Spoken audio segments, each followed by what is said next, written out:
a lot of Christians were and maybe still are under the impression that progressive Christians are just Christians who believe all the same fundamental things that we believe, but they might just be changing their mind on some social issues.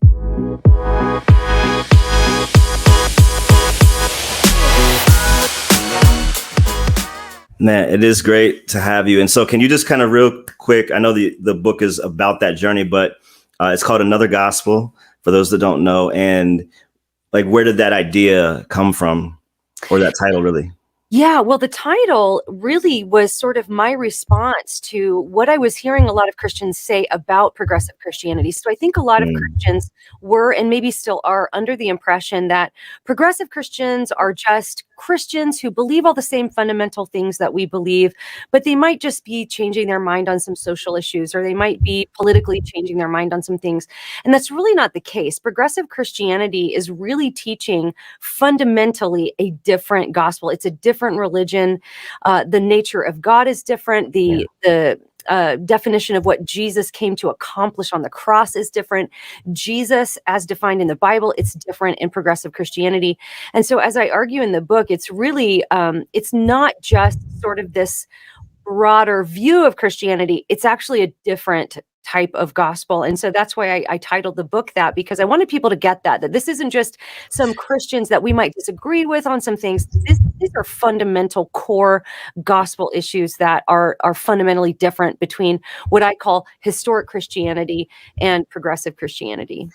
No, that's a really important distinction, because I think it has to be very clear. And I know even in the run up to tonight, you and I were talking about, I've been called, and even you, which is even crazier, been called liberal and conservative almost in the same day.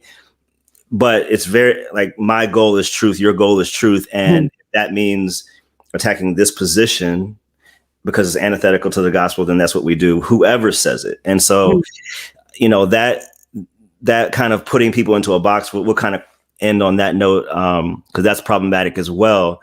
But I think it's very important that what you said, that the attack is against, maybe attack is the wrong word, but the attack is against a different gospel, not against a group or a person or a church or something like that. And the reason being, obviously, that you want truth. That's right. And I think that's exactly why because when I was addressing the movement in the beginning, I thought, well, I have to come up with what the opposite is. Well, is the opposite evangelical? Well, not necessarily. That could go off the rails. We don't know.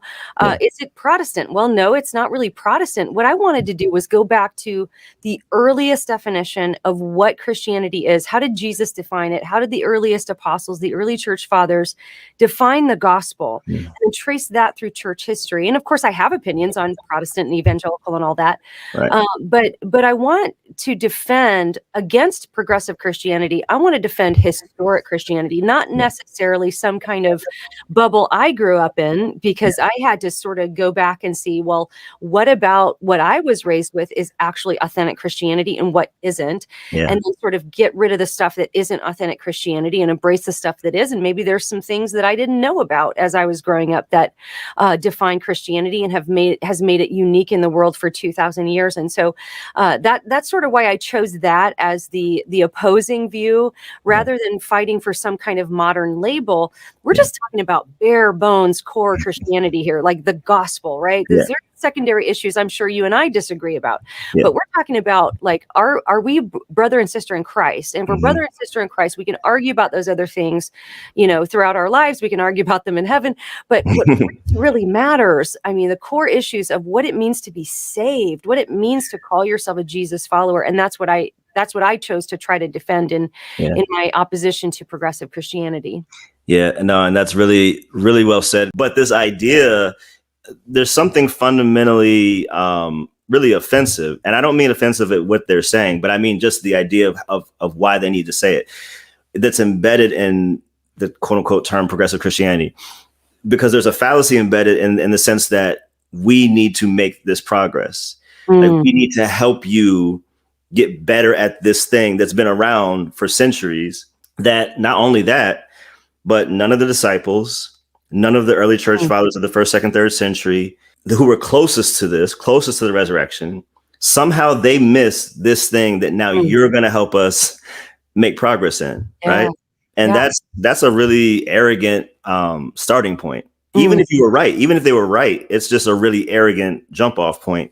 Well, I was just going to say, like what you've just sort of articulated and pinpointed is really the main difference between historic Christianity and progressive Christianity, because it's very actually kind of difficult to define progressive Christianity as far as listing out a bunch of tenets that they all Mm, believe, because it's really not about that in the progressive church. In the progressive church, it's like you said, they're going to look at the people who were closest to Jesus, the people who were eyewitnesses of his life, the people that were closest to the source, and mhm, they're going to view those people as representing Christianity in its infancy. So kind of Christianity mm. in its baby phase.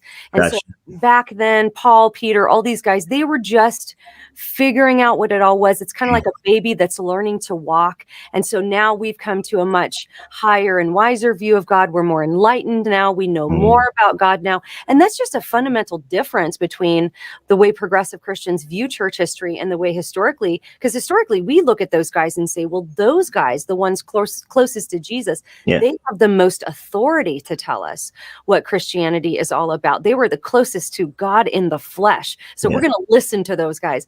And so that I think you've rightly pinpointed, that's kind of the main difference there.